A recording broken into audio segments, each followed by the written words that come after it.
இவர்கள் வள்ளலாரை ஆய்வு மையம் கட்டுறேன்னு சொல்றாங்க. முதல்ல வள்ளலாரை பற்றி இவர்கள் ஆய்வு செய்த பிறகு ஆய்வு மையம் கட்டினா பரவாயில்ல. ஏன்னா இவர்கள் நன்மை செய்கிறேன் என்ற போர்வையிலே இவர்கள் வரி பணத்தை செலவு பண்றதுக்காக ஒரு வழி கொண்டு வராங்க. சார் இந்த மதுரையில் இந்த செங்கோல் இஷ்யூ பெருசாக இருக்குது சார். நீங்கள் கூட பிடிஆர் அவர்கள் திட்டி கூட ஒரு வீடியோ போட்டிருந்தீங்க. இந்த இஷ்யூ பற்றி கொஞ்சம் சொல்லுங்கள். நான் யாரையும் திட்டலை, நான் வந்து கேள்வி கேட்டேன். கேள்வி தான் கேட்டேன். யாரும் திட்டத்துக்கு என்ன இருக்குது? ஏதாவது இந்த செங்கோலை யார் வாங்குறதுன்னு விவசாய இப்போ ஆளுக்கு யாரெல்லாம் இந்த அதிகாரத்தில் இருக்காங்களோ அவங்களாம் ராஜான்னு அவங்களுக்கு நினைப்பு. செங்கோலை வாங்கக்கூடிய ஒரு உரிமை ஒரு ராஜாவுக்கும் ராணிக்கும் தான் இருக்கு. ஒரு கோவிலுடைய அறங்காவலர் குழு தலைவர் எப்படி ராஜாவாக இருக்க முடியும்? அந்த தக்கார் எப்படி ராஜாவாக இருக்க முடியும்? இது இந்த கட்சி மட்டும் இல்லை, எல்லா கட்சியிலும் இப்படி தான். இன்றைக்கி அரசியல் கட்சிகள் எல்லாம் உழைக்காமல் எப்படி நீ வந்து வயிறு வளர்க்கலாம் என்று சொல்லி கொடுக்குறது. அதுதான் இந்த கோவிலையும் நடக்கிறது இப்பெல்லாம். இதெல்லாம் எப்படி தீர்மானம் பண்ணுறீங்க? யார் அனுமதிக்கிறாங்க? அப்போ கோவிலை யார்? அப்புறம் ஆனால் கடைசியில் பழி யாருக்கு போகணும்? பழி பிராமணன் தலையில் போகணும். அன்றைக்கே நான் ஒரு கதை சொன்னேன் உங்களோட சேனலில்.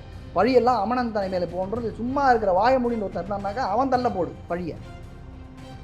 இந்த அரசு, இந்த இந்து சமய அறநிலையத்துறை, அந்த அமைச்சர் சேகர் பாபு இவர்களெல்லாம் கொஞ்சம் யோசிக்க ஆரம்பிக்கணும். இப்படியே அவர்கள் போனால் அவர்களுக்கு நல்லதில்லை. என்ன நல்லதில்லைன்னா சாபம் கொடுக்கலான்னு சொல்லலை, ஓட்டு கிடைக்காது. ஏன்னா மக்கள் எல்லாம் அந்த காலத்து போல் இல்லை. ஆனால் அதை தவிர இந்த மாதிரி கமர்ஷியலாக வச்சு முறுக்கு இத்தனை ரூபா, சீடைக்கு இத்தனை ரூபா, தோசைக்கு இத்தனை ரூபா, அப்பத்துக்கு ரூபான்னு போட்டு விற்கிறது ஒரு 420 வேலை.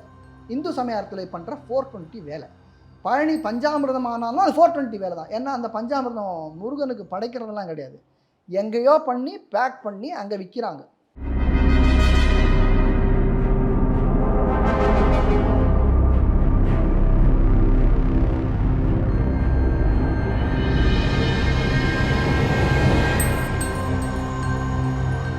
பேசு தமிழா பேசு நேர்களுக்கு வணக்கம். இன்றைய சிறப்பு விருந்தினர் திரு ரங்கராஜ நரசிம்மன் அவர்கள். அவரோட தான் ஏற்படும். வணக்கம் சார். ஸ்ரீமதி ராமானுஜன் சார். இப்போ பார்த்தீங்கன்னா உங்களுடைய ஓட்டே உங்களால் போட முடியல அப்படின்னு சொல்லியிருந்தீங்க சார். உங்களுடைய பேர் வந்து வாக்காளர் பட்டியலில் நீக்கிட்டாங்களா? என்ன நடந்துச்சு சார்? அதாவது வாக்காளர் பட்டியல், நான் வந்து ஸ்ரீரங்கத்தில் இருக்கேன். இப்போது முதல்ல சென்னையில் இருந்தேன். சென்னையிலேருந்து ஸ்ரீரங்கத்துக்கு நான் மாறினதுக்கப்புறம் போன அசம்பிளி எலெக்ஷனுக்கு நான் ஸ்ரீரங்கத்தில் தான் ஓட்டு போட்டேன். என்னுடைய இது அட்ரஸ் மாற்றி ஓட்டர் கார்டெல்லாம் புதுசாக வந்து ஸ்ரீரங்கத்தில் ஓட்டு போட்டாச்சு போன தடவை. இந்த தடவையும் ஓட்டு அங்கே தான் இருக்கும் சின்ன நான் இருந்தேன்.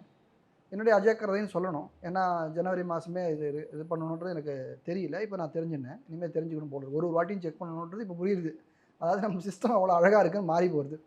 இந்த வருஷம் எனக்கு கேஸ் இருக்குது. கேஸ் முடிச்சுட்டு வியாழக்கிழமை கேஸ் முடிச்சு ஸ்ரீரங்கத்துக்கு ஓட்டு போடலான்னு கிளம்பி போயிட்டேன். அங்கே போனாக்கா அங்கே இல்லை. எப்பயுமே நான் கம்ப்யூட்டரில் செக் பண்ணுவேன். நான் அன்றைக்கி லாஸ்ட் மணி வரைக்கும் செக் பண்ணல. சரி பார்த்தேன். அப்புறம் பூத்தில் போய் பார்த்தா பூத்லேயும் இல்லை. அங்கே மெட்ராஸில் இருக்குன்னு சொன்னாங்க. சரி அங்கேருந்து மெட்ராஸுக்கு திருப்பி வருவோம்னு சொல்லிட்டு நான் வரதுக்கு முன்னாடி ஒரு தடவை செக் பண்ணணும். மெட்ராஸுக்கு போயிட்டு அங்கே இல்லைன்னு என்ன பண்ணேன், மெட்ராஸில் சோழிங்கநல்லூர் தான் என்னுடைய தொகுதி. அங்கேருந்து அங்கே ஓட்டு போகிற இடம். அங்கே ஃபோன் பண்ணி கேட்டப்போ, எங்கள் ஃப்ரெண்ட்ஸோட கேட்டப்போ என்னுடைய பேர் அங்கேயும் இல்லைன்னு சொன்னாங்க. இன்றைக்கி சிஸ்டத்தில் வந்து என்னுடைய அட்ரஸ் வந்து என்னுடைய பழைய அட்ரஸ் இருக்குது. என்னுடைய ஓட்டர் ஐடி கார்டில் புது அட்ரஸ் இருக்குது. அந்த அதாவது எலெக்ஷன் கமிஷனுடைய வெப்சைட்டில் போனாக்கா என்னுடைய பழைய அட்ரஸ் மெட்ராஸ் அட்ரஸ் இருக்குது. என்னால் ஓட்டு போட முடியலன்றது அதான் விஷயம்.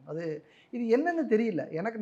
நான் என்ன நினைக்கிறேன்னா, நான் ஒரு டெக்னிக்கல் பர்சனாக நினைக்கிறேன்னா, ஒருவேளை சிஸ்டம் ஏதாவது கொலாப்ஸ் ஆகி பேக்கப் எடுத்து ரெஸ்டோர் பண்ணிட்டாங்களோன்னு ஒரு தோன்றுறது. ஏன்னா இல்லைனா நான் மாற்றுறதுக்கான வழியே கிடையாது. என்னுடைய அட்ரஸ் மாறின அட்ரஸ் திருப்பி பழைய அட்ரஸுக்கு எப்படி மாறும் என்னுடைய ரெக்வஸ்ட் இல்லாமல்? ஸோ ஒரு ஆர்டிஐ போடலான்னு இருக்கேன்.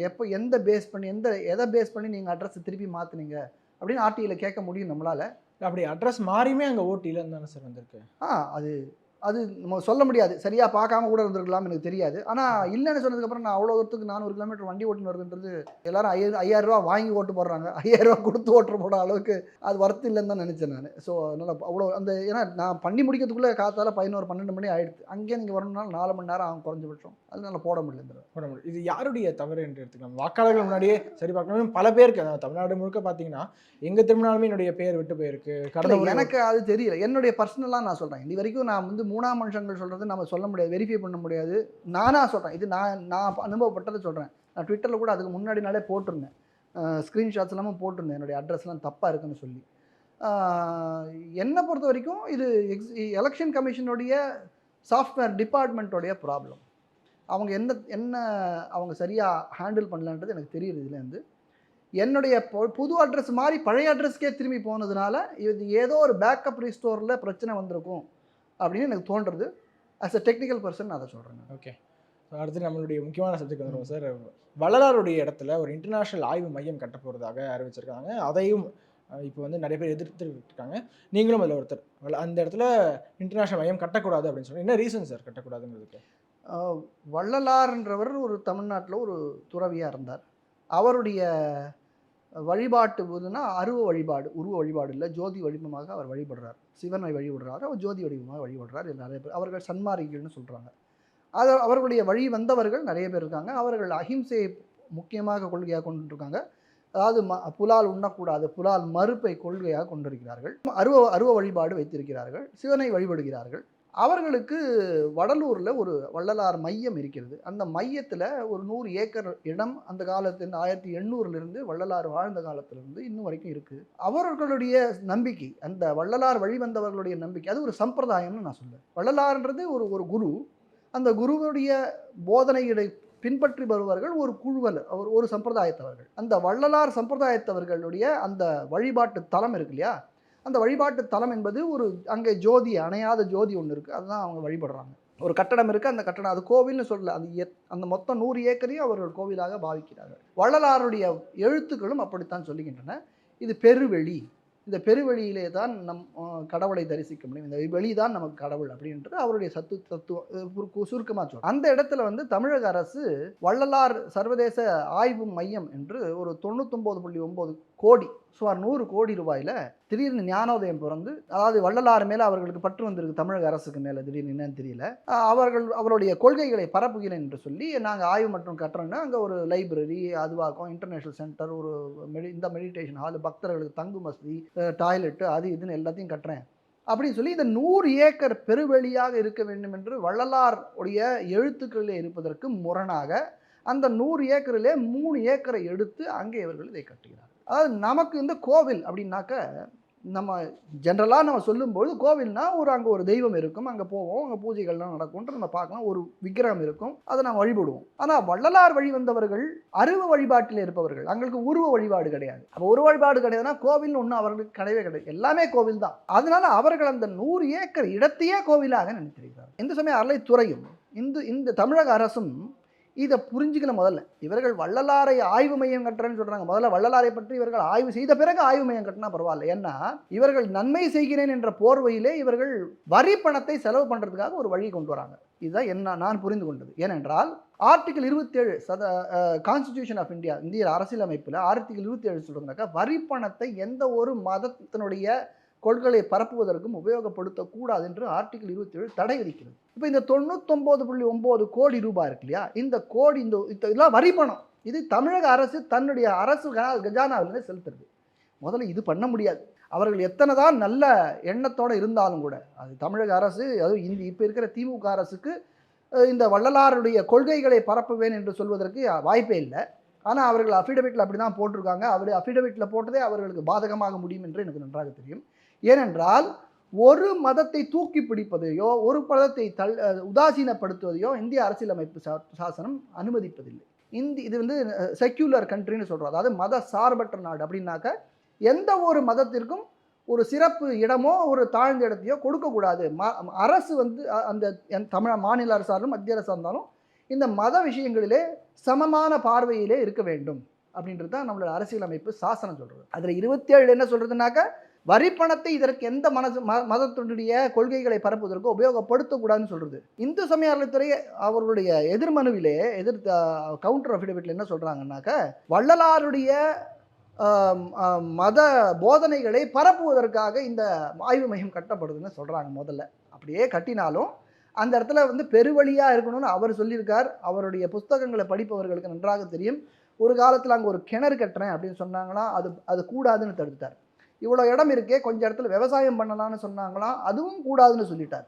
இப்படின்னு அவர்களுடைய புஸ்தகங்களை சொல்கிறது என்று அவருடைய வழித்தோன்றர்கள் சொல்கிறார். எனக்கு பல வள்ளலாருடைய பக்தர்கள் என்னை கூப்பிட்டு இதற்கு வழக்கு போடுங்கன்னு சொன்னாங்க. சரி, இந்த வழக்கு ஏற்கனவே ஒருத்தர் போட்டிருந்தாலும் அந்த வழக்கிலேயே நானும் இணைந்திருக்கிறேன். இது கூடாது என்பது அவர்களுடைய இது. அவர்களுடைய சம்பிரதாயத்தின்படி ஆர்டிகிள் 27 சொல்கிறதுனாக்கா, அந்த மதத்தினுடைய வழிபாட்டு தலங்களை அதை அட்மினிஸ்ட்ரேஷன் பண்ணுறதுக்கு அந்த மதத்துக்கு பூரண சுதந்திரம் இருக்கிறது. யாரும் வந்து நீ இது பண்ணணும்னு சொல்லக்கூடாது. நல்ல காரியமாக இருந்தாலும் பண்ண முடியாது. நாம் பல தடவை சொல்கிறோம், கோவில் சொத்தில் பள்ளிக்கூடம் கட்டுறேன், காலேஜ் கட்டுறேன்னு அரசு தீர்மானம் பண்ணக்கூடாதுன்னு நிறைய தடவை சொல்லியிருக்கோம். அந்த மயிலாப்பூர் கபாலீஸ்வரர் கோயிலுடைய பைசா எடுத்து காலேஜ் கட்டுறேன்னு ஆரம்பித்தாங்க. ஸ்கூல் கட்டுற ஆரம்பிக்கிறாங்க. இதெல்லாம் அரசு பண்ணக்கூடாது. அந்தந்த கோவிலில் இருக்கிற அறங்காவலர்கள் இந்த தீர்மானத்தை எடுக்கணும். அது சட்டத்துக்கு உட்பட்டு இருந்தால் ஆணையர் அனுமதி கொடுக்கலாம். முதல்ல கேஸ் போட்டது அந்த வரலாறு வழி வந்தவர்கள் தான். அது வந்து பாஜக தரப்பினர்லேருந்து ஒருத்தர் போட்டிருக்காரு. அவர் பேர் மறந்துட்டேன், வினோத்னு நினைக்கிறேன் அவர் பேர். அவர் யாரோ ஒருத்தர் போட்டிருந்தார். அன்றைக்கி நான் நீதிமன்றத்தில் இருந்தேன். முதல் நாள் அந்த வழக்கு வரும்போது எனக்கு தெரியாது. நான் நீதிமன்றத்தில் என்னுடைய வேறு ஒரு வழக்கு வருவதும் போது நான் காத்திருந்த போது இந்த வழக்கு பற்றி அவருக்கு பேசினாங்க. அப்போ நீதிமன்றத்தில் ஒரு கேள்வி கேட்கப்படுது, என்னது 99 கோடி அரசு செலவு பண்ணால் உங்களுக்கு கசக்கிறதா அப்படின்னு கேட்டாங்க. அப்போ அவர்கள் சரியான பதில் சொல்லலை. சரி, இதில் அப்படி இருக்கக்கூடாது, சரியான பதில் சொல்லணும். ஏன்னா இது மத நம்பிக்கையை புண்படுத்துகிற, கொச்சைப்படுத்துகிற, இழிவுபடுத்துகிற, இல்லை அதை சிதைக்கிற ஒரு காரியம். ஒரு 100 ஏக்கர் ஒரு சதுரம்னு வச்சுக்கோங்களேன், அந்த சதுரம் வெட்ட வெளியாக இருக்க வேண்டும் என்பது அவர்களுடைய மத நம்பிக்கை என்றால் அங்கே நீங்கள் எப்படி கட்டலாம்? குறிப்பாக ஒரு டாய்லெட் வசதி கட்டுறேன்னு எப்படி சொல்லலாம்? எனக்கு அந்த 100 ஏக்கருமே எனக்கு கோவிலுக்குள்ளே எப்படி டாய்லெட் கட்டுறேன்னு சொல்லலாம்? அது பக்தர்களுடைய, நீங்கள் வந்து என்ன சொல்கிறாங்கன்னா, பக்தர்கள் வள்ளலார் பக்தர்கள் நிறைய பேர் கேட்டாங்களாம் இவங்கள இந்து சமயத்தில் எனக்கு இந்த மாதிரி வசதிகள் பண்ணி கொடுக்கணும்னு சொல்லிட்டாங்க. கேட்டிருப்பாங்க, தப்பு இல்லை. கேட்டாக்க இந்த கோவில்லையே பண்ணணும். நீங்கள் வேணால் ஒரு இடத்த ஒதுக்கி, அரசு இடத்த ஒதுக்கி அந்த இடத்துல நீங்கள் இந்த வசதிகள்லாம் கட்டுங்க, ஒத்துருன்னு சொல்ல போகிறதில்ல. எல்லாரும் சந்தோஷமாக எடுத்துக்க போகிறோம். ஆனால் அரசியலமைப்பு சாசனம் அனுமதிக்காது, அது வேறு விஷயம். ஏன்னா ஒரு மதத்தோடைய எதுக்காக கொடுக்க முடியாது. ஆனால் இந்த இடத்துல கட்டாதுன்றது இவர்களுடைய வாதம், இவர்களுடைய எண்ணம். அது பண்ணக்கூடாது, ஏன்னா வள்ளலாருடைய எண்ணத்திற்கு நேர்முரணாக இருக்கிறது என்று அவர்களுடைய கருத்து. அதை பாதுகாக்க வேண்டும் என்பது நம்ம அனைவருடைய கடமை. ஏன்னா இது நம்ம மத உரிமை என்பது அடிப்படை உரிமை. அந்த மத நம்பிக்கையை கொச்சைப்படுத்த உச்சநீதிமன்றத்தாலும் கூட முடியாது. இப்போ வாத பிரதிவாதம் போயிட்டு இருக்கா சார்? இந்த வழக்கு இப்போ விசாரணைக்கு இப்போ சிறப்பு நீதிமன்றத்துக்கு அனுப்பியிருக்காங்க, டிரான்ஸ்ஃபர் பண்ணியிருக்காங்க, மாற்றிருக்காங்க. சிறப்பு நீதிபதி திரு ஆதிகேசவலு, திரு மகாதேவன் நம்ம கொண்ட அமர்வு அதை விசாரிக்க போகிறது. விசாரணை இன்னும் துவங்கலை. வழக்கு இப்போ தான் ஆரம்ப கட்டத்தில். அதில் நான் வந்து இணைந்திருக்கிறேன். அந்த வழக்கு, ஆமாம், அந்த இணைந்திருக்கேன். அதில் நான் வந்து இந்த வள்ளலார் சார்பாக நான் இணைந்திருக்கிறேன். அது கொட்டக்கூடாது, இது அரசியலமைப்புக்கு எதிர்ப்பேன்னு நான் இன்னும் என்னுடைய வாதங்களை வைக்கல நீதிமன்றத்தில். அடுத்த இது விசாரணையின் போது நம்ம அதெல்லாம் வைப்போம். இன்னொரு முக்கியமான பிரச்சனை சார், இந்த மதுரையில் இந்த செங்கோல் இஷ்யூ பெருசாக இருக்குது சார். நீங்கள் கூட பிடிஆர் அவர்கள் திட்டி கூட ஒரு வீடியோ போட்டிருந்தீங்க. இந்த இஷ்யூ பற்றி கொஞ்சம் சொல்லுங்கள். நான் யாரையும் திட்டலை, நான் வந்து கேள்வி கேட்டேன். கேள்வி தான் கேட்டேன். யாரும் திட்டத்துக்கு என்ன இருக்குது? ஏதாவது மதுரையில் வருஷம் இந்த சித்திரை மாதத்தில் மீனாட்சி அம்மனுக்கு ஒரு கல்யாண உற்சவம் நடத்துகிறாங்க. அந்த கல்யாண உற்சவத்தின் போது அவங்களுடைய ஐதீகம் என்னென்னாக்கா, அவர்கள் வந்து மீனாட்சி அம்மன் கையில் இருக்கிற செங்கோலை எடுத்துக்கொண்டு அந்த காலத்தில் மதுரையை ஆண்ட ஒரு மன்னன் ஒருத்தர் இருந்திருப்பார் இல்லையா, அவர் கையில் கொடுத்து இந்த ஒரு பர்டிகுலர் நாளில் அந்த கையில் கொடுத்து அவர் அதை ஊர்வலமாக தெருவிலலாம் எடுத்துகிட்டு போயிட்டு அதை அவருடைய அரண்மனையில் வச்சு பூஜை புனஸ்காரங்களெல்லாம் செய்து மீண்டும் அன்று இரவே மதுரை மீனாட்சி அம்மன் கையிலே கொடுத்து விடுவார். இது எதற்கு செய்கிறாருனாக்க, அந்த அரசர் மீனாட்சி அம்மனின் சார்பாக அரசை நடத்துகிறேன். அப்போ செங்கோல் யார் கையில் இருக்கும்? அரசர் கையில் தானே இருக்கும். அங்கே அரசர் யார்? அங்கே ராணினாக்க மீனாட்சி அம்மன் தான் அங்கே ராணி. அங்கே அவருடைய சார்பு தான் அரசு நடத்துது. செங்கோல்னால் என்னென்னு முதல்ல புரியணும். நிறைய பேருக்கு செங்கோல்னால் என்னென்னு தெரியாது. ஏதோ ஒரு கொம்பு நினச்சிட்டு இருக்கோம். நேர்மை நீதி தவறாத ஒரு அரசு ஆடுவதற்கு ஒரு அடையாளம். இதே மதுரையில் நம்ம கோவலன் கதை தெரிஞ்சிருக்கோம். அப்போது கண்ணகி அவர் சொல்லும்போது இந்த மாதிரி நீ தவறு இழைத்தன அந்த செங்கோல் வளைந்ததுன்னு எழுதியிருக்காங்க. நீயலாக இருந்த கோல் வளைந்தது. அதற்கப்புறம் தான் இந்த இடத்துல நடந்தது. அதே மதுரையில் அதே மீனாட்சி அம்மன் கோயிலில் அம்மன் கையில் இருக்கிற செங்கோலை எங்கே போயின்னு இருந்தது இத்தனை நாள் வரைக்கும்? ராஜா கையில் போயிட்டு இருந்தது. இது இத்தனை நாள் வரைக்கும் எனக்கே தெரியாது. இது வருஷம் நடக்கிற விஷயம் எனக்கும் தெரியாது. நான் ஒரு வைஷ்ணவனால எனக்கு தெரியறதுக்கு வாய்ப்பு இல்லை. ஆனால் இந்த வருஷம் இது ஒரு வழக்கு ஒருத்தர் தொடுத்திருந்தார். என்ன வழக்கு தொடுத்திருந்தாருனாக்க, அந்த அறங்காவலர் குழு தலைவரிடம் இந்த செங்கோல் கொடுக்கப்படுகிறது. அந்த அறங்காவலர் குழு தலைவர் வந்து ஒரு விதவை, அவருக்கு இதை கொடுக்கக்கூடாது என்று ஆகமம் சொல்லுகிறதுன்னு அவர் வந்து ஒரு வழக்கு தொடுத்திருந்தார் ஒருத்தர். அந்த வழக்கை தள்ளுபடி செஞ்சுட்டாங்க உயர்நீதிமன்றம். இதெல்லாம் இது எங்கேருந்து வந்ததுன்னு தெரியல, ஆகமத்தில் எங்கே சொல்லியிருக்குன்னு கேளுங்கன்னு சொல்லி அந்த வழக்கை தள்ளுபடி செய்துட்டாங்க. அது அப்படியே நடந்தது. அந்த வழக்கை பற்றி நான் விசாரிக்கும்போது என்ன நடந்தது ஏது நடந்ததுன்னு பார்க்கும்போது, இத்தனை வருடங்களாக அந்த கோவிலே அது கொஞ்சம் பல வருஷங்களாக அறங்காவலர் குழுவே இல்லை. அதுக்கு பதிலாக தக்கார்னு ஒருத்தர், கருமுத்து கண்ணன் ஒரு இண்டஸ்ட்ரியலிஸ்ட்டு, அவர் தான் இருந்தார். தக்காராக பல வருடங்களாக இருந்தார். இத்தனை வருடங்களாக அவர் கையில் வாங்கிட்டு இருந்தாராம். அதுக்கு முன்னால் அவர் வைக்கிறதுக்கு முன்னாடி இந்து சமய அறநிலையத்துறையுடைய செயலர் எக்ஸிக்யூட்டிவ் ஆஃபீஸருக்கு அப்புறம் குமாஸ்தா அவர் வாங்கிட்டு வந்தாராம். இந்த செங்கோலை யார் வாங்குறதுன்னு விவசாய எழுப்பி ஆளுக்கு யாரெல்லாம் இந்த அதிகாரத்தில் இருக்காங்களோ அவங்களாம் ராஜான்னு அவங்களுக்கு நினைப்பு.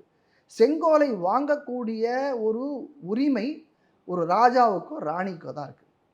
ஒரு கோவிலுடைய அறங்காவலர் குழு தலைவர் எப்படி ராஜாவாக இருக்க முடியும்? அந்த தக்கார் எப்படி ராஜாவாக இருக்க முடியும்? அந்த கோவிலுடைய ஒரு ஊழியர், அதாவது அரசு ஊழியர் எப்படி ராஜாவாக இருக்க முடியும்? ஆளாளுக்கு செங்கோலை கையில் பிடிக்கிறதா?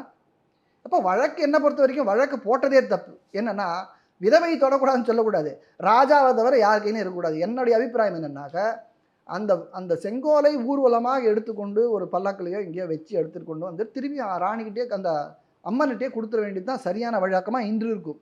அதை விட்டுட்டு யார் யாரெல்லாம் அந்த இடத்துல அதிகாரம் செலுத்த முடியுமோ அவர்களெல்லாம் நான் செங்கோலை பிடிக்கிறேன்னு சொல்லி எனக்கு புரியவே இல்லை. இவர்கள்லாம் பக்தர்கள்னு எப்படி சொல்கிறாங்கன்னு தெரியல. நாமெல்லாம் அந்த பக்கம் போய் அது தொடர்றதுக்கே பயப்படுவோம். நானாக இருந்தால் நிச்சயமாக பயப்படுவேன். ஏன்னா பக்தனாக இருக்கிறவன் நம்ம ஒரு ஒரு முக்கியமான ஒரு அம்மன் கையில் இருக்கிற விஷயத்தை நம்ம எப்படி தொடரலான்னு ஒரு கூச்சம் நமக்கு இருக்கும். கூச்ச நாச்சம் இல்லாமல் இன்று எல்லாமே நடந்து கொண்டிருக்கிறது. இதற்கு காரணம்னு நான் நினைக்கிறேன்னா, இது நீதிமன்றத்திலையும் நான் சொன்னேன். இந்து சமய அறநிலைத்துறை அந்த கோவிலுக்கு இந்த வருஷம் அறங்காவலர் குழுவை நியமித்திருக்கிறது.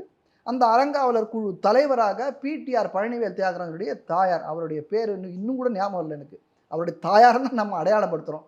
அவரை அறங்காவலர் குழு தலைவராக நியமித்திருக்கிறார்கள். நமக்கு இது எல்லாமே தெரியும். அந்த அம்மையாருக்கு அந்த மூதாட்டி 85 வயது முதிர்ந்த ஒரு மூதாட்டி அவரால் என்ன கோவிலோட அட்மினிஸ்ட்ரேஷன் பண்ண முடியும்னு நமக்கு நல்லாவே தெரியும். அவர் கையில் இந்த பொறுப்பை விட்டு யார் நடத்துவாங்கன்னு நமக்கு எதுவும் சொல்லணுன்ற அவசியம் கிடையாது. அப்போது இந்த மாதிரியாக செய்வது தவறுன்னு நான் நீதிமன்றத்திலையும் சொல்லியிருக்கேன். இது குறித்து அந்த விசாரணை, அந்த அறங்காவலர் குழு நியமனம் குறித்த அதில் முறைகேடுகள் குறித்த விசாரணையிலே நான் இதை சொல்லியிருக்கேன் நீதிமன்றத்தில். இப்படி இந்த இந்த செங்கோலானது இப்போது அவர்கள் கையில் கொடுக்கணுமா, இந்த சர்ச்சை ஓடிக்கொண்டிருக்கிறது. என்னை பொறுத்த வரைக்கும் செங்கோல் யார் கையிலையும் கொடுக்கணுன்ற அவசியம் இல்லை. ஒன்று மீனாட்சி அம்மன் கையிலே இருக்கட்டும், இல்லை ஊர்வலமாக எடுத்தோன்னா ஒரு பல்லக்கில் அதை வைத்து ஊர்வலமாக எடுத்துக்கொண்டு வந்து திருப்பி மீனாட்சி அம்மன் கையிலே கொடுத்து விட வேண்டியது.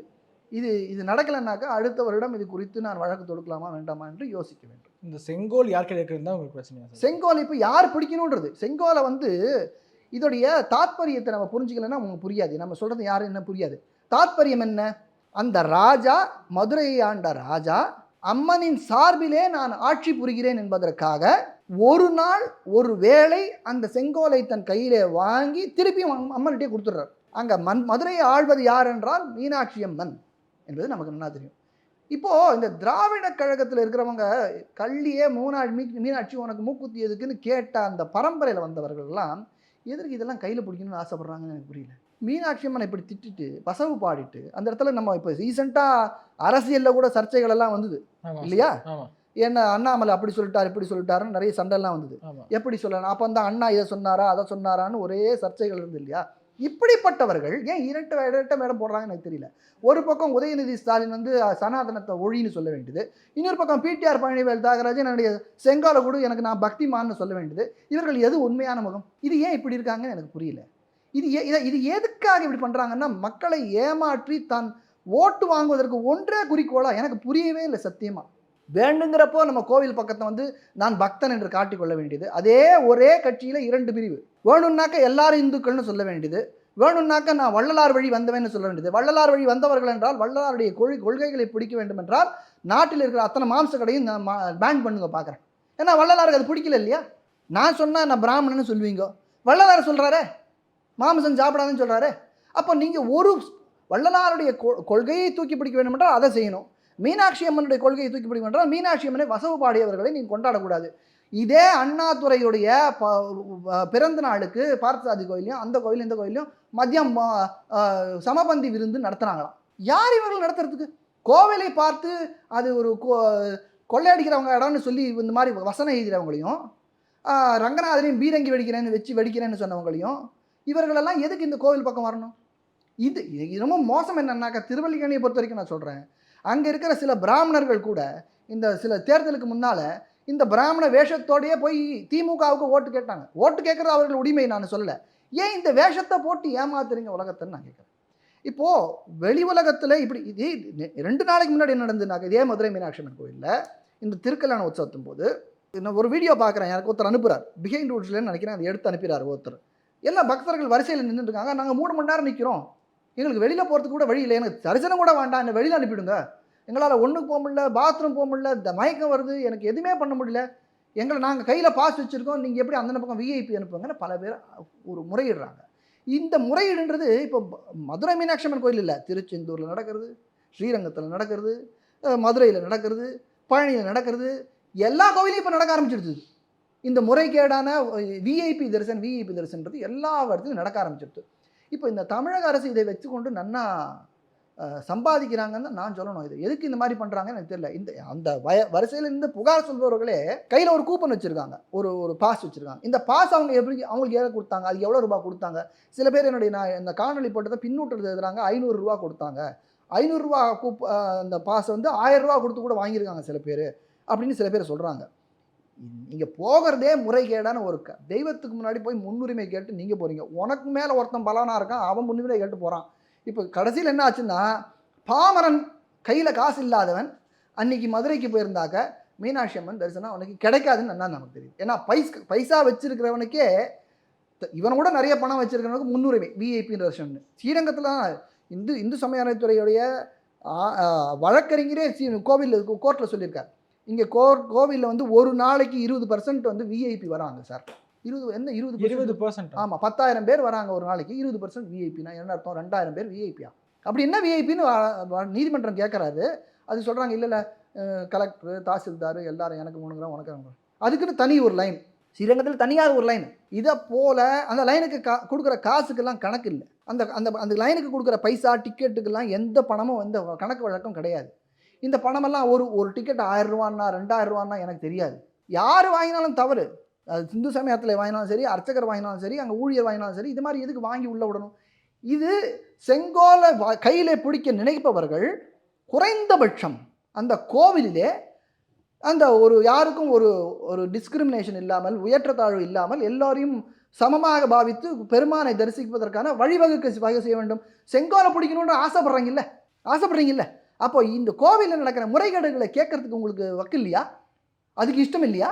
அதே கோவிலில் பொற்றாமரை குளத்தில் நக்கீரன் நெற்றி கண்ணை திறந்தாலும் குற்றம் குற்றமேன்னு சொன்ன இடம் அது. சிவபெருமானே வந்து தவறு செய்தாலும் தவறு என்று சொல்லக்கூடிய பெருமை பெற்ற மதுரை மீனாட்சி அம்மன் கோவில். அந்த கோவிலில் எத்தனையோ பேர் மக்கள் வந்து காசு கொடுத்து வந்தவங்க, அவனுக்கே எனக்கு வழி தரிசனம் இல்லைன்னு சொன்னாக்க, காசு இல்லாமல் போகிற சாதாரண மனிதனாலே எப்படி பெருமானை தரிசிக்க முடியும்? இது இந்த நிலைமையில் இன்னைக்கு கோவில் எல்லா கோவிலுக்கும் இந்த நிலைமையில் தான் இருக்கு. ஒட்டுமொத்தமாக இந்த டிக்கெட்டிங்கே நீங்கள் எதிராக இருக்கீங்களா சார்? நான் பல காலமாக சொல்லியிருக்கேன், டிக்கெட்டை ஒழிக்கணும். இந்த டிக்கெட்டு தான் இவர்களுடைய முக்கியமான வருமானம். இந்த டிக்கெட்டில் போலி டிக்கெட்டுகள் நிறைய இருக்குது. அந்த மெஷின் வச்சுருக்காங்க. அந்த மெஷினில் பல மெஷின்கள் போலி மெஷின்கள். எப்படி எனக்கு தெரியும்னா, தெரியும், நமக்கு தெரியாதா? உலகத்தில் என்ன நடக்குது தெரியாதா? டாஸ்மாகில் 5 ரூபா எக்ஸ்ட்ரா வாங்குறான்னு உலகத்துக்கே தெரியாதா? வேணா அரசியல்வாதி சொல்லலாம், நிரூபின்னு சொல்லலாம் சார். 10 ரூபா எக்ஸ்ட்ரா. ஐயோ 10 ரூபாயா? அது இப்போ சற்று நாள் முன்ன பண்ணேன், ஏதோ ஒரு பஸ் ஸ்டாண்டில் வந்து 5 ரூபா குடி தண்ணிக்கு 5 ரூபா, 20 ரூபா, 25 ரூபா கொடுத்து வாங்குறாங்களாம். கேட்டாக்க உனக்கு எதுக்கு, நீ வாங்கினா வாங்காட்டா போன்றானா. இந்த கொளுத்துற வெயிலில் ஒருத்தன் தண்ணி குடிக்கணும்னு பார்க்குறான், அதுக்கு 20 ரூபா கேட்குறீங்க. அதுவும் 20 ரூபா டிக்கெட்டு 20 ரூபா தண்ணியை 25 ரூபாய்க்கு நீங்கள். இதுதான் நம்மளுடைய நாட்டினுடைய கொடுங்கோல் ஆட்சி செய்ய வேண்டியது. இது இன்னைக்கு இந்த அரசு மட்டும் இல்லை, இந்த தமிழ்நாட்டில் எந்த அரசுமா இருந்தாலும் இப்படி தான் நடந்திருக்குங்க. ஓர வஞ்சனை, ஒரு பக்க சார்பு, இங்கே இருக்கிற கோவில்களின் வளத்தை கொள்ளையடிப்பது, அதுக்கு வந்து ஒரு சப்பை கட்ட வேண்டியது. இப்படியே செய்து இவர்கள் நம்மை ஏமாற்றி கொண்டு நம்முடைய ஓட்டுகளை மட்டும், அதாவது மக்களையும் மழுங்கடிக்க வேண்டியது. அதில் சின்னவங்களுக்கும் பெரியவங்களுக்கும் வித்தியாசம் ஒன்றும் தெரியாமல் ஆளுக்கு வாயில் வந்ததை பேச வேண்டியது. என் நாடு எப்படி போகுதுன்னு எனக்கு தெரியல. இந்த தேர்தல் விஷயத்திலேயே நமக்கு நிறைய பார்த்தோம். இளைஞர்கள் இன்று உழைக்காமல் சம்பாதிக்கலான்ற நிலைமையில் ஆயிட்டாங்க. குறிப்பாக நான் கட்சி பேரை சொல்கிறேன், கோச்சுக்கு வேணாம். அந்த கட்சிகளில் இருக்க கோச்சினாலும் எனக்கு கவலை கிடையாது. இந்த நாம் தமிழர் கட்சியில் அவங்க அந்த வீடியோ போடுறாங்க பாருங்கள். அந்த பசங்கள்லாம் சின்ன பசங்க, அவங்களாம் என்ன தொழில் பண்ணுறாங்கன்னு எனக்கு தெரியல. இதே 24 மணி நேரம் அரசியல் பேச்சு, அரசியலையே பேசிக்கொண்டு அரசியலையே வாழ்க்கையாக வச்சுக்க முடியுமா? எப்படி சாப்பிட்றீங்க நீங்கள்? அப்போ இதில் சுலபமாக சம்பாதிக்க முடியும். வெளியில் போய் ஒரு ஏசி மெக்கானிக்காக ஒரு ஐடி கம்பெனிலையோ ஒரு ஆடிட்டர் கம்பெனிலையோ வேலை செய்யணுன்னாக்கா படிக்கணும், உழைக்கணும். அதெல்லாம் செய்கிறது கிடையாது. இது இந்த கட்சி மட்டும் இல்லை, எல்லா கட்சியும் இப்படி தான். இன்றைக்கி அரசியல் கட்சிகள் எல்லாம் உழைக்காமல் எப்படி நீ வந்து வயிறு வளர்க்கலாம் என்று சொல்லி கொடுக்கிறது. அதுதான் இந்த கோவிலையும் நடக்கிறது இப்போல்லாம். ஏன்னா இந்த கோவிலில் டிக்கெட் கொடுக்கும்போது, இந்த டிக்கெட்டுக்கு நான் சொன்ன மாதிரி அந்த போலி டிக்கெட் நிறைய விற்கிறாங்க. இந்த போலி டிக்கெட்டையும் வாங்கிட்டு கொண்டு போய் இங்கே சண்டை. இன்னைக்கு காத்தால் ஒருத்தர் பின்னூட்டத்தில் எழுதியிருக்கார், 50 பேர் தாங்க அனுப்பதா இருந்தது, ஆனால் 200 பேரோ 500 பேரோ டிக்கெட் கொடுத்துட்டாங்க, எப்படி உள்ளே விட முடியும்? அதான் சண்டை வந்துருச்சுன்னு ஒருத்தர் எழுதுறாரு பின்னூட்டத்தில். யாருன்னு எழுதுறது நமக்கு தெரியாது, ஆனால் எழுதுறவங்க நிச்சயமாக அவங்க அனுபவத்தை தான் எழுதுறாங்க. அப்போ இந்த 50 ரூபா டிக்கெட் போடணும்னு தீர்மானம் பண்ணுறது யார்? அந்த 50 ரூபாய்க்கு 50 பேருக்கு டிக்கெட் போடணும்னு தீர்மானம் பண்ணது யார்? அது இத்தனை ரூபான்னு தீர்மானம் பண்ணது யார்? இதெல்லாம் எப்படி தீர்மானம் பண்ணுறீங்க? யார் அனுமதிக்கிறாங்க? அப்போ கோவிலை யார்? அப்புறம் ஆனால் கடைசியில் பழி யாருக்கு போகணும்? பழி பிராமணன் தலையில் போகணும். அன்றைக்கே நான் ஒரு கதை சொன்னேன் உங்களோட சேனலில். பழியெல்லாம் அமனன் தலை மேலே போன்றது. சும்மா இருக்கிற வாய முடின்னு ஒருத்தர் இருந்தான்னாக்கா அவன் தள்ள போடு பழியை அப்படின்னு. அவன் அங்கேயும் அவர்களும் நிறைய பேர் மிஸ்டேக் பண்ணுறாங்கன்றது தப்பு யார் பண்ணாலும் தப்பு. என்னை பொறுத்த வரைக்கும் அவர்களும் கண்டிக்கப்பட வேண்டியவர்கள் தான். ஆனால் நீ பண்ணுற தப்புனால அவங்களுக்கும் தைரியம் வருது தப்பு பண்ணுறது. ஏன்னா அவங்கள தடுக்க முடியல. சரி அட்லீஸ்ட் கூட்டுக்குள்ளையா அடிப்போமே அப்படின்னு அடிக்க தோன்றது எல்லாருக்கும். மனுஷன் தானே எல்லாருமே. யார் செஞ்சாலும் தவறு தான். இன்றைக்கி சட்டம் எல்லாருக்கும் ஒன்று தான். அதனால் அவர்களும் தண்டிக்கப்பட வேண்டியவர்கள் தான் அப்படி யாராவது செய்திருந்தால். இந்த அரசு, இந்த இந்து சமய அறநிலையத்துறை, அந்த அமைச்சர் சேகர் பாபு இவர்களெல்லாம் கொஞ்சம் யோசிக்க ஆரம்பிக்கணும். இப்படியே அவர்கள் போனால் அவர்களுக்கு நல்லதில்லை. என்ன நல்லதில்லைன்னா சாபம் கொடுக்கலான்னு சொல்லலை, ஓட்டு கிடைக்காது. ஏன்னா மக்கள் எல்லாம் அந்த காலத்து போல் இல்லை. இன்று எல்லாரும் எல்லா விதமான அவர்களுக்கு வசதிகளும் இருக்கிறது. என்ன நடக்குதுன்னா அடுத்த செகண்டில் அவருடைய ஃபோனில் பார்க்குறதுக்கு. அந்த காலத்தில் மாதிரி என்றைக்கோ ஒரு முறை சொல்லலையோ ஒரு எம்ஜிஆர் ஒரு புஸ்தகம் அவர் அந்த கட்சி ஒரு பேப்பர் போடும், இந்த கட்சி ஒரு பேப்பர் போடும். அந்த பேப்பரில் போடுறதை மட்டும் படித்து நாட்டு நடப்பை தெரிஞ்சுக்கிற நிலைமை இன்றைக்கி இல்லை. அவரவர்கள் கையில் ஊடகங்கள் இருக்கின்றது என்பதை அரசு புரிந்து கொள்ள வேண்டும். இதைத்தான் நான் என்ன எழுதியிருக்கேன்னா, பிடிஆர் பழனிவேல் தியாகராஜன் ஏற்கனவே யானை விஷயம் போது அவர் சொன்னார், நான் தான் யானையை மெயின்டைன் பண்ணுறேன், நான் பக்தனாக்கும் அப்படி அப்படின்னார் இல்லையா.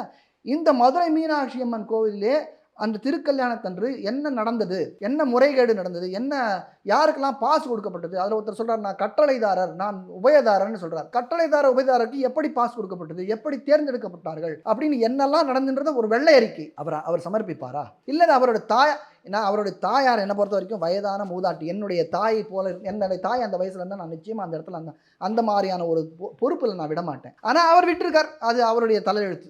அவருடைய தாயாருடைய தலையெழுத்து. பாவம் 86 வயசு 85-86 வயசில் அவருக்கு இந்த இவ்வளோ பெரிய சுமையை சுமக்கணுன்ற அவசியம் இல்லை அவருக்கு. ஆனாலும் அவரை நீ வச்சுட்டு அவருக்கு பொறுப்பு இல்லைன்னு நீ சொல்ல முடியாது. அவர் தான் பொறுப்பாளி பேப்பரில் பொறுத்த வரைக்கும். அப்போ அவர் பதில் சொல்ல வேண்டும்.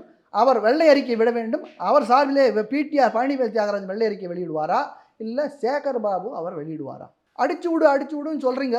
அடிச்சு விடு சேகர் பாபு, இதுக்கு என்ன பண்ணுவீங்க? இல்லை அவங்க இப்போ புதுசாக ஒரு ஃபேக்ட் ஃபைண்டிங் டீம் வச்சுருக்காங்க இல்லையா, அயன் கார்த்திகேயன் ஒரு உதவாக்கிற பையனை நம்ம டாக்ஸ் பேயர் மணி வச்சுட்டு அந்த பையனை கொண்டு வந்து இதை போய் ஃபேக்ட் ஃபைண்டிங் பண்ணி போட சொல்லுங்கள். அவங்கள அந்த அந்த ஃபேக்ட் ஃபைண்டிங் டிவிஷன் இது வரைக்கும் எதுவும் பண்ண மாதிரி எனக்கு தெரியல.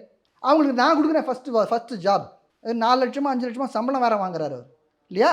போய் மதுரை மீனாட்சி அம்மன் கோவிலில் என்ன நடந்துன்றதை வெள்ளை அறிக்கையாக அயன் கார்த்திகேயன், அந்த அவருடைய குழு, தமிழக அரசு, தமிழக முதல்வர் மு.க. ஸ்டாலின், சனாதனத்தை ஒழிக்கக்கூடிய உதயநிதி ஸ்டாலின், அப்புறம் பிடிஆர் பழனிவேல் தியாகராஜன் என்கிற பக்தர், அப்புறம் சேகர் பாபு என்கிற பக்தர் எல்லாம் சேர்ந்து வெளியிடுவார்களா என்பது என்னுடைய கேள்வி. இன்னொரு முக்கியமான ஒரு கேஸ் ஒன்று பார்த்தேன் சார், பிரசாத கடைகள் கோவிலுக்குள்ளே இருக்கக்கூடாது அப்படின்னு ஒன்று போட்டிருந்தீங்க. என்ன சார் பிரச்சனை? பிரசாத கடைகள்லாம் என்ன பிரச்சனை சொல்ல முடியுங்களா? கோவிலில் பிரசாத கடைன்னு அது ஒரு பெரிய ஜோக். அது ஒரு ஏமாற்று 420 வேலை. பிரசாதம்னா என்னன்னு யாருக்குமே தெரியல. கோவிலில் போய் எதையாவது வாங்கி சாப்பிட்டா அது பேர் பிரசாதம்னு நினச்சிக்கிறாங்க. பிரசாதம் என்கிற சொல்லுக்கு என்ன அர்த்தம்? எப்படி பிரசாதம் ஆகும்னாக்க, ஒரு தின்பண்டத்தையோ ஒரு உணவையோ சமைத்து அதை கடவுளுக்கு படைத்து அதை கடவுளுக்கு படைத்ததை திரும்ப பெற்றுக்கொண்டால் தான் இது பிரசாதம். இது கோவிலில் எந்த கடையெல்லாம் விற்கிறாங்க இல்லையா, இந்த பிரசாத கடை, முறுக்கு சீடெல்லாம் விற்கிறாங்க இல்லையா. அந்த பழனியில் போனால் பஞ்சாமிர்தம் விற்கிறாங்க, திருப்பதியில் போனால் லட்டு விற்கிறாங்க. இதெல்லாம் பிரசாதம்னு சொல்லி நம்ம வாங்கிக்கிறோம். இதெல்லாம் கடவுளுக்கு படைக்கப்படுவது இல்லை. கடவுளுக்கு படைக்கணும்னா அந்த மடப்பள்ளியில் தயார் பண்ணணும். இதெல்லாம் மடப்பள்ளியில் தயார்படுத்தணும் இல்லை. இதுக்கு தனியாக டெண்டர் விடப்படுகிறது. பல கோடி ரூபாய் டெண்டருக்கு எடுக்கிறாங்க. அதை எடுத்து இதெல்லாம் விற்கிறாங்க. எங்கேருந்து பண்ணிட்டு வராங்கன்னு நமக்கு தெரியாது. இப்போ சமீபத்தில் நான் பார்த்தேன், ஏதோ ஒரு குழந்தை கேக்கு வாங்கி இந்த ஜொமேட்டோவோ அந்த மாதிரி எனக்கு வாங்கி அதில் வாங்கி இறந்து போயிடுச்சு. அந்த பிறந்த நாளைக்கு வாங்கி தெரியும் இல்லையா, அதை பற்றி கேட்டுக்கிட்டீங்களா? அதை நான் பார்த்தேன். அதாவது இந்த நவீன காலத்திலே பிறந்தநாள் கொண்டாடுகிறேன் என்று சொல்லி ஒருத்தர் ஆன்லைனில் ஜொமேட்டோலையோ ஸ்விக்கிலேயோ எல்லாத்துலேயோ ஆர்டர் பண்ணினா வந்துடுது. அதை சாப்பிட்ருக்கார். சாப்பிட்டோன்னே எல்லாம் அந்த குழந்தை இறந்து போச்சு. என்னென்னு பார்த்தாக்கா அப்படி ஒரு கடையே இல்லை. அங்கே போய் தேடினாக்கா அங்கே கடை கிடையாது. அப்படி தேடினாக்கா ஏதோ ஒரு மோசமான இடத்துல தயார் பண்ணுற இடம் அப்படின்னு கண்டுபிடிச்சிருக்காங்க. அது என்ன ஆச்சுன்னு தெரியாது. அதுவும் இந்த அயன் கார்த்திகேயனுக்கு நிறைய வேலை இருக்குது. அவர்களெலாம் நம்ம உண்மை தன்மை கண்டறியும் குழுவுக்கு நிறைய வேலை இருக்குது. இதெல்லாம் ஆராய்ச்சி பண்ணணும். இதை போலவே கோவிலில் பண்ணுறதெல்லாம் எங்கே பண்ணுறதுன்னு யாருக்கும் தெரியாது. எல்லாரும் என்னமோ கோவிலில் பண்ணுறாங்கன்னு நினச்சிக்கிறாங்க. நீங்கள் எந்த கோவிலுக்கு போனாலும் வண்டியெல்லாம் வரும், ஆட்டோ வரும், டெம்போ வரும். எதுக்கு வருது? இதெல்லாம் வெளியில் எங்கேயோ பண்ணி அதை அந்த முறுக்கு சீடை அப்பம் தோசை எல்லாத்தையும் என்னைக்கு பண்ணாங்களோ தெரியாது. இந்த கோவிலில் விற்கிற இந்த பிரசாத கடைன்னு பேரில் விற்கிறதுக்கு எந்த ஃபுட் இன்ஸ்பெக்டரும் வரமாட்டார். இப்போ நீங்கள் ரோட் சைடு ஒரு ஹோட்டல் வச்சிங்கன்னா என்ன வாங்க, தள்ளு கை வண்டி சாப்பிட்றாங்களே ரோட்டில், ஃபுட் இன்ஸ்பெக்டர் வருவாரா? வந்து அங்கே சரியில்லைன்னா என்ன சொல்லுவார்? பறிமுதல் பண்ணிட்டு போவாரா? ஒரு ஹோட்டல் வச்சுருக்கீங்கன்னா என்ன பண்ணுவார்? அப்பப்போ ஃபுட் இன்ஸ்பெக்டர் வருவாரா? தரம் சரியாக இருக்கான்னு செக் பண்ணுவாரா? எப்போ வேணால் வரலாம், அவர்களுக்கு உரிமை இருக்குது. எப்போ வேணால் வந்து அவர்கள் சரியில்லைன்னா சீல் பண்ணிட்டு போகலாம், உரிமை இருக்குது. ஆனால் கோவில் தான் நடக்குதா? எந்த விதமான செக்கிங்கும் இல்லாமல் அங்கே தின்பண்டங்கள் நிறைய இடத்துல நீங்கள் பார்க்கலாம். சாப்பிட்டு ஃபுட் பாய்சன் ஆகிடுச்சு, புளியோதரை சாப்பிட்டாங்க, ஃபுட் பாய்சன் ஆகிடுச்சு, நிறைய நம்ம பார்க்குறோம். இதெல்லாம் ஏன்னா இது எங்கே இதை தயார் பண்ணிக்கிறார்கள்னு தெரியாது. இதை பிரசாத கடைன்னு போட்டாக்க பக்தர்கள் என்ன நினச்சிக்கிறாங்க, ஓ சாமி பிரசாதம் போல இருக்குன்னு சொல்லி அதை அப்படியே பக்தியாக கண்ணெல்லாம் ஒத்திட்டு சாப்பிட்டு செத்தே போயிடுறாங்க. இது எல்லா கோவில்லையும் நடக்கிறது. பிரசாதம்னா கடவுளுக்கு படைத்து மிச்சத்தை கொடுப்பது. மிச்சத்தை விற்க முடியாது, எல்லாருக்கும் பகிர்ந்து கொடுக்க வேண்டியது. ஒரு பருக்கையாக இருந்தாலும் பிரசாதம் தான். அப்படித்தான் கோவிலில் நடக்கிறது. ஆனால் அதை தவிர இந்த மாதிரி கமர்ஷியலாக வச்சு முறுக்குக்கு இத்தனை ரூபா, சீடைக்கு இத்தனை ரூபா, தோசைக்கு இத்தனை ரூபா, அப்பத்துக்கு ரூபான்னு போட்டு விற்கிறது ஒரு 420 வேலை. இந்து சமயத்தில் பண்ணுற 420 வேலை. பழனி பஞ்சாமிர்தம் ஆனாலும் அது 420 வேலை தான். ஏன்னா அந்த பஞ்சாமிர்தம் முருகனுக்கு படைக்கிறதெல்லாம் கிடையாது, எங்கேயோ பண்ணி பேக் பண்ணி அங்கே விற்கிறாங்க, அதுக்கு ஒரு விலையை போட்டு. இதெல்லாம் பெருத்த பணம். இதெல்லாம் எவ்வளோ பணம் வருதுன்னு யாராக கேட்குறாங்களா? கேட்க முடியுமா? கேட்டாலும் கிடைக்க தான் போகிறதா? இதெல்லாம் கணக்கில்லாத விஷயங்கள். இதெல்லாம் அதனால் பிரசாத கடைன்னு ஒரு கடையே இருக்கக்கூடாது. இது ஸ்வீட் ஸ்டால் தான். இதுதான் உங்களுடைய கேஸ். கோவிலில் விற்கிறது பிரசாத கடை கிடையாது, அது ஸ்வீட் ஸ்டால்.